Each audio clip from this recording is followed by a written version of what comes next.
कोविड-19 के लिए जो वैक्सीनेशन शुरू हुआ है, अभी 60 वर्ष से अधिक व्यक्ति और 45 ईयर्स से 59 ईयर्स के ऐसे व्यक्ति जो किसी इलनेस से प्रभावित हैं, उनके वैक्सीनेशन का काम शुरू हुआ है। इसमें जो 60 साल से अधिक के उम्र के व्यक्ति हैं, उन्हें सिर्फ अपना फ़ोटो आईडी लेके आना है, और जो 45 से 59 ईयर्स के हैं, उनको एक रजिस्टर्ड मेडिकल प्रैक्टिशनर से इस आशय का एक प्रमाण पत्र लेना पड़ेगा कि उनको बीमारी है। चूँकि अभी जो शासकीय संस्थाएं हैं, हॉस्पिटल्स हैं, वहाँ निःशुल्क वैक्सीनेशन हो रहा है। जो प्राइवेट संस्थाएं हैं वो ₹250 तक प्रत्येक हितग्राही से चार्ज कर सकते हैं। तो मैं सागर जिले के सभी निवासियों से अनुरोध करना चाहूँगा कि जो वैक्सीनेशन के द्वितीय चरण के लिए पात्र हितग्राही हैं, वो अपना रजिस्ट्रेशन कराएं। वो रजिस्ट्रेशन ऑनलाइन भी करा सकते हैं और सेशन साइट पे जाकर भी वैक्सीनेशन सेंटर में भी अपना पंजीयन करा सकते हैं। तो सभी लोग पंजीयन कराएं। वैक्सीनेशन का किसी भी प्रकार का अभी इस तरह के कोई साइड इफ़ेक्ट्स नहीं आए हैं, और अभी हेल्थ वर्कर्स और डिफरेंट जो फ्रंट लाइन वर्कर्स हैं, उन्होंने वैक्सीनेशन कराया है। मैंने खुद भी अपना वैक्सीनेशन कराया है। तो मैं सभी से अनुरोध करूंगा कि जो भी इसमें पात्रता में आ रहे हैं, वो अपना वैक्सीनेशन जरूर कराएं। नागरिकों से मैं अनुरोध करना चाहता हूं कि इस वैक्सीनेशन में बढ़ चढ़ के उनको आना चाहिए और आके रजिस्ट्रेशन कराना चाहिए, जिससे जो हम सब के बीच में एक बीमारी के रूप में हम सब लोग परेशान हैं लंबे समय से, इससे हमारे क्षेत्र के लोगों को और संपूर्ण भारतवर्ष के लोगों को इसका लाभ मिले।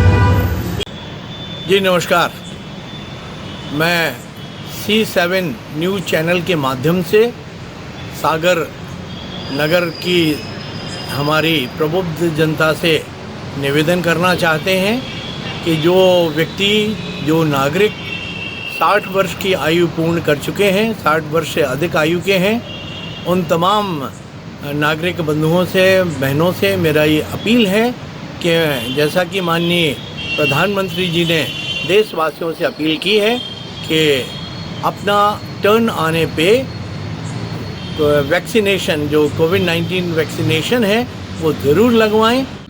नमस्कार, सागर सी हॉस्पिटल सागर में अब कोरोना वैक्सीन चालू हो गया है। मेरा समस्त सागर नगर वासियों से अनुरोध है कि कोरोना वैक्सीन 60 साल से ऊपर वाले सभी लोगों का आवश्यक रूप से कराएं। धन्यवाद। आप सभी को मेरा नमस्कार। मैं आकाश बजाज, डायरेक्टर सागर सी हॉस्पिटल, आप सभी से निवेदन करता हूं कि वैक्सीन लगवाएं और समय पर लगवाएं। मैं आपको बताना चाहता हूं कि सागर सी हॉस्पिटल में वैक्सीनेशन सुविधा चालू कर दी गई है। सबसे पहले कोरोना वॉरियर्स, फिर पुलिस और सारे सरकारी कर्मचारियों को वैक्सीन लगाए जा चुके हैं। अब आपकी बारी है। 60 साल से ऊपर के लोगों को ये वैक्सीन 250 रुपये शुल्क पर लगाए जा रहे हैं। यदि आप 45 साल के हैं और कोई भी कोमॉर्बिड कंडीशन है, तो भी आप डॉक्टर से लिखवाकर अपना वैक्सीन लगवा सकते हैं। मैंने भी वैक्सीन लगवाया है और मैं आप सभी को आश्वस्त करता हूं कि यह वैक्सीन पूरी तरह सुरक्षित है और आसान प्रक्रिया द्वारा लगाया जाएगा। सागर सी हॉस्पिटल में जो सुविधाएं आपको प्रदान की गई हैं, वो बहुत ही शानदार हैं। उसमें पूरी तरह हाइजीन का ख्याल रखा गया है, और जो 30 मिनट का वेटिंग पीरियड है, उसमें भी ICU डेवलप किया गया है कि अगर कोई भी आपको प्रॉब्लम होती है तो उसे तुरंत कवर किया जाएगा। मैं आपको बताना चाहूँगा, लगभग 500 से 700 वैक्सीन हो चुके हैं। अभी किसी में भी कोई भी कॉम्प्लिकेशन नहीं आया है। धन्यवाद। यदि हम इस समय वैक्सीनेशन से सुरक्षित हो जाते हैं, तो आगे चलकर यदि कोरोना में म्यूटेशन होता है या नया स्ट्रेन आता है या दूसरी लहर आई, तब भी हम अपने आप को इससे सुरक्षित रख पाएंगे। अतः मेरी आप सबसे गुजारिश है कि कृपया गलतफहमियां ना पालें और ना ही उन्हें फैलाएं। जब भी मौका मिले कोविड-19 वैक्सीन लगवाएं और सुरक्षित हो जाएं, जिससे आगे चलकर पूरा भारत सुरक्षित एवं कोरोना मुक्त बन सके। वैक्सीन पूरी तरह सुरक्षित है, जरूर लगवाएं। जय हिंद, जय भारत। कोरोना के इस कठिन समय में एक अच्छी बात यह है कि अब कोरोना की वैक्सीन सरकारी अस्पतालों के साथ ही निजी अस्पतालों में भी लगाई जा रही है। मात्र 250 रुपये के छोटे से खर्चे पर निजी अस्पतालों में यह वैक्सीन उपलब्ध है। 60 साल से ज़्यादा उम्र के सभी बुजुर्ग इसके लिए पात्र हैं। साथ ही 45 साल से ज़्यादा उम्र के ऐसे लोग जिन्हें कोई बीमारी है, वे इसके लिए पात्र हैं। मैंने अपना पहला डोज लगवा लिया है, आप भी जल्दी से लगवा लीजिए। यह वैक्सीन कोरोना से आपको पूर्णतः बचाने में सक्षम है, साथ ही इसके कोई साइड इफेक्ट भी नहीं है। आइए जल्दी से वैक्सीन लगवाकर कोरोना मुक्त सागर, कोरोना मुक्त भारत बनाएं। जय हिंद। सभी सागर वासियों को ये संदेश देना चाहूँगी कि आप सब भी कोरोना वैक्सीनेशन करवाएं, क्योंकि यह अपने आप में स्वदेशी वैक्सीनेशन है और ये आप सबके लिए बहुत ही सुरक्षित है। सबसे गर्व की बात है कि हमारे देश के प्रधानमंत्री जी ने भी वैक्सीनेशन करवाया है और यह वैक्सीनेशन कराने से ही आपकी सबसे बड़ी सुरक्षा है कोरोना से। तो अपने आप को सुरक्षित रखिए, कोरोना की गाइडलाइंस को फॉलो कीजिए और वैक्सीनेशन करवाइए। कोरोना महामारी से बचाव के लिए भारत सरकार द्वारा सहजता से उपलब्ध कराई जा रही वैक्सीन के लिए भारत सरकार का साधुवाद एवं आभार।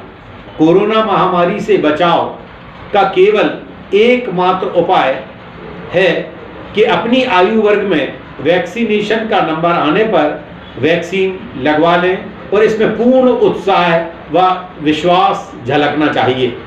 वैक्सीनेशन से जब हमने अपने देश से चेचक व पोलियो का उन्मूलन कर दिया, उसको हरा दिया, भगा दिया, तो ऐसे ही कोरोना भी जाएगा।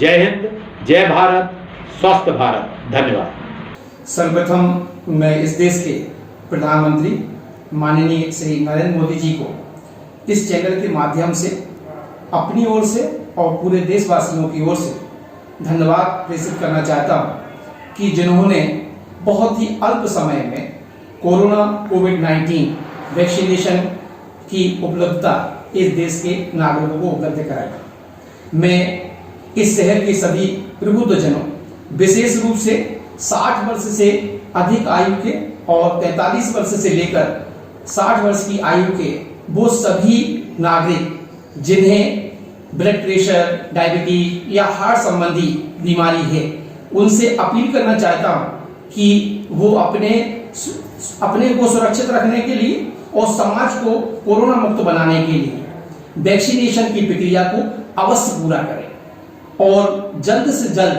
अपना पंजीयन कराएं। इस संबंध में मैं ये भी कहना चाहता हूं कि निजी हॉस्पिटलों में बहुत ही कम राशि पर, मात्र 250 रुपये राशि पर इस प्रक्रिया को पूरा किया जा सकता है। तो देर किस बात की, जल्दी कीजिए और वैक्सीनेशन का टीका लगाकर इस महामारी को दूर करने में अपना एक कदम आज ही आगे बढ़ाइए। धन्यवाद। अपने देश के प्रधानमंत्री श्री नरेंद्र मोदी जी का धन्यवाद कहता हूँ, जिन्होंने बहुत ही कम समय में हमारे देश में ही कोरोना कोविड-19 की जो वैक्सीन है उसको उपलब्ध कराया देश के लिए। हम स्वस्थ रहें, हमारा शहर स्वस्थ रहे, हमारा देश स्वस्थ रहे, इसके लिए मेरी सभी देश के नागरिकों से अपील है कि वो ये कोविड-19 का जो टीका जो लगाया जा रहा है इसको लगवाएं। हम स्वस्थ रहेंगे, हमारा देश स्वस्थ रहेगा, सुरक्षित रहेगा। अपने देश के हित के लिए हम ये टीका ज़रूर लगवाएं। ये बिल्कुल सेफ है, सुरक्षित है, इसमें किसी भी किस्म का संदेह नहीं है। इसलिए मैं पुनः अपने नागरिकों से, देश के नागरिकों से, शहर के लोगों से अपील करता हूं कि इस टीके को जल्द से जल्द लगवाएं। बहुत ही ज़्यादा ज़रूरी है और इस बात की बहुत ही हमें तसल्ली और प्रसन्नता है कि हमारी भारत सरकार की वैक्सीन है और यहीं पर बनाई गई हुई है और पूरी दुनिया में सफल हो गई है। और आज तो प्रधानमंत्री जी ने भी इसकी शुरुआत कर दी है। तो एकता समिति की तरफ से मैं अपील करता हूं सारे नगरवासियों से कि इस मनहूस बीमारी से पीछा छुड़ाने के लिए जल्द से जल्द वैक्सीन लगवाएं।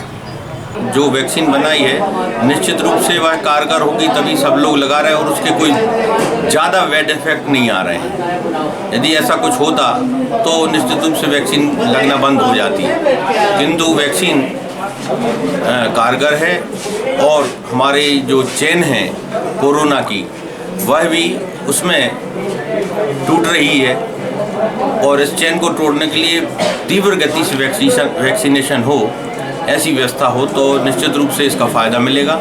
ज़्यादा से ज़्यादा लोगों को यह वैक्सीन लगे और हम सब लोग लगवाने तैयार हैं। सागर श्री, हमारा उद्देश्य आपका स्वास्थ्य, सदैव आपकी सेवा में तत्पर। C7 न्यूज के इस भाग के प्रायोजक हैं साहिल होंडा। मैदान से कवर्स हट गए हैं, एक्टिवा 6G क्रीज पर रोमांचक गेम की उम्मीद और आते ही साइलेंटली दे मारा है 6। बिल्कुल शॉकिंग नहीं, और ये एक और शानदार 6, इसे कहते हैं क्लीन हिट, एकदम क्लीन 6। ओह, बहुत ही दूर दे मारा है ये, एकदम स्मूथ हिट। और ये एक और 6 अपनी क्रीज में सेट है, कंफर्टेबली खेल रहे हैं, सबको कर दिया है हैरान। What a 6! जी हाँ, नए BS6 एक्टिवा 6G के साथ इंडिया मारेगा एक बेहतरीन 6। Activa 6G, 6 changes the game. Sagar श्री संभाग का प्रथम NABH सुपर स्पेशलिटी हॉस्पिटल, जहां मिलेगी आपको एडवांस्ड मशीनरी, आधुनिक CT scan, digital x ray, 1.5 tesla MRI machine, 24 घंटे आपातकालीन फार्मेसी सर्विसेज एवं एम्बुलेंस। सागर श्री में संभाग का पहला लेवल 1 ट्रॉमा सेंटर, संभाग का पहला मॉड्यूलर ऑपरेशन थिएटर, संभाग का पहला फिक्स कैथ लैब, आधुनिक शिशु इकाई। सागर श्री मध्य प्रदेश लोक स्वास्थ्य एवं परिवार कल्याण विभाग से अधिकृत एकमात्र हॉस्पिटल। बढ़े हुए गैस के दामों की वजह से रसोई में पकने वाला अच्छे से अच्छा खाना अब लोगों को बेस्वाद सा नजर आ रहा है। वित्तीय वर्ष की समाप्ति वाले मार्च के महीने की पहली तारीख को घरेलू गैस सिलेंडर के दामों में 25 रुपए की बढ़ोतरी हो जाने से अब घरेलू गैस सिलेंडर सागर में 842 रुपए का मिल रहा है। जी हां, 842 रुपए का एक सिलेंडर, जिस पर परिवार के सदस्यों की संख्या के हिसाब से प्रतिदिन महिलाओं को खाना बनाना है। फिर भी सामान्य रूप से 1 महीने तक खाना बनाने वाले एक सिलेंडर को मजबूरीवश अब महिलाओं को 1 महीने से ज्यादा चलाना होगा, ताकि पैसों की बचत की जा सके। अब न सब्जी देर तक पकाई जाएगी और न ही घर में बार बार चाय बन रही होगी। जायकेदार फ्राई करने वाले पकवानों का स्वाद बढ़ाने वाले व्यंजनों से भी महिलाएं तौबा करने लगी होंगी। महंगाई की चादर ओढ़े घरेलू गैस सिलेंडर के दामों में 1 मार्च से 25 रुपए की और बढ़ोतरी हो गई है। साथ ही इस मार्च के महीने में दाम बढ़ने का फिर से कब फरमान जारी हो जाए, कहा नहीं जा सकता। पहले 400-500 रुपए की गैस आ जाती थी, आज के समय में ये कि 870 की आने लगी। तो आदमी क्या करे, समझ में नहीं आ रही कि खाने को कमाए, राशन पानी के लिए कि गैस के लिए कमाए। गैस के भरोसे हैं तो गैस पे इतने पैसे बढ़ रहे हैं कि आम आदमी के लिए खाना बनाना बहुत महंगा हो गया है। हम तो ये चाहते हैं गैस सिलेंडर है तो बहुत सस्ते से सस्ता, मुश्किल से 500 रुपये होना चाहिए इसकी प्राइस, जो आम आदमी की रोज़ की ज़रूरत है। और आज के समय में गैस इतनी महंगी है तो फिर राशन पानी का क्या है? राशन पानी आदमी का है तो कोई मतलब ही नहीं है। गैस ही के लिए पैसा कमाएगा तभी खा पाएगा। महंगाई बहुत हो गई है गैस सिलेंडर पर। पहले 500-600 का लेती थी, अब 900 का मिलने लगा है, इसलिए बहुत दिक्कत परेशानी है। एक तरफ कमाई के साधन लगातार कम होते चले जा रहे हैं और दूसरी तरफ महंगाई लगातार इतनी बढ़ती चली जा रही है। ये कैसी सरकार है जिसको आम जन की जरा सी भी फिक्र नहीं, और जब जब समाज में अव्यवस्था होती है, महंगाई बढ़ती है, तो उससे सबसे ज्यादा उसका जो असर है वो महिलाओं के सिर पर पड़ता है। महिलाएं किस तरीके से अपनी घर गृहस्थी को चलाएं, ये बहुत ही चिंता का विषय है।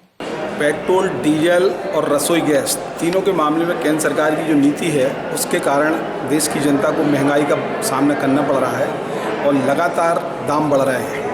पेट्रोलियम कंपनियां रेट निर्धारण करती हैं, ये सही है, लेकिन ये अधिकार केंद्र सरकार ने ही उनको दिया है। और अंतर्राष्ट्रीय स्तर पर जिस तरीके से कच्चे तेल के भाव बढ़ रहे हैं उसको आधार बना के कंपनियाँ लगातार भाव बढ़ा रही हैं, लेकिन केंद्र और राज्य सरकार अपने स्तर पर जितनी अधिक मात्रा में टैक्स ले रही हैं, जिन टैक्स में कटौती करके आम जनता को राहत देना चाहें तो राहत दे सकती हैं, लेकिन केंद्र और राज्य दोनों सरकारें जनता की लाचारी का फ़ायदा उठाकर अपना राजस्व बढ़ा रही हैं, जो कि उचित नहीं है। यह पहली बार नहीं जब रसोई गैस के दामों में बढ़ोतरी की गई है। लॉकडाउन के दौरान घरेलू गैस सिलेंडर जहां 700 रुपए से कम रेट पर मिल जाया करता था, वहीं लॉकडाउन के बाद गैस सिलेंडरों पर महंगाई उड़ेलने वाला जिन्न अचानक आ धमका और फिर 717 रुपए से लेकर लगातार गैस सिलेंडरों की कीमतों में इजाफा हो गया। 717, 742, 792, 817 रुपए और बहुत ही कम समय में अब गैस सिलेंडर के दाम 842 रुपए पर पहुंच गए हैं। बताया जा रहा है कि अंतर्राष्ट्रीय बाजार में कच्चे तेल के कीमतों में बढ़ोतरी होने से सरकार को घरेलू गैस सिलेंडर के दामों में बढ़ोतरी करना पड़ रही है। दाम इतने बढ़ते जा रहे हैं कि उज्ज्वला योजना और सब्सिडी जैसी योजनाएं जमीन पर धड़ाम से गिर गई हैं। अब इन योजनाओं पर से जनता का भरोसा ही उठ गया है। लोग यह मानकर चल रहे हैं कि जनहित से जुड़ी सरकारी योजनाएं कब धराशायी हो जाएं, कहा नहीं जा सकता और अब विश्वास करना कठिन हो चला है। ये बात तो तय है कि ऊंचाई पर पहुंच चुके गैस के इन दामों पर रिवर्स गियर तो नहीं लग सकता, यानी दामों में बढ़ोतरी ही हो सकती है, कमी नहीं आ सकती।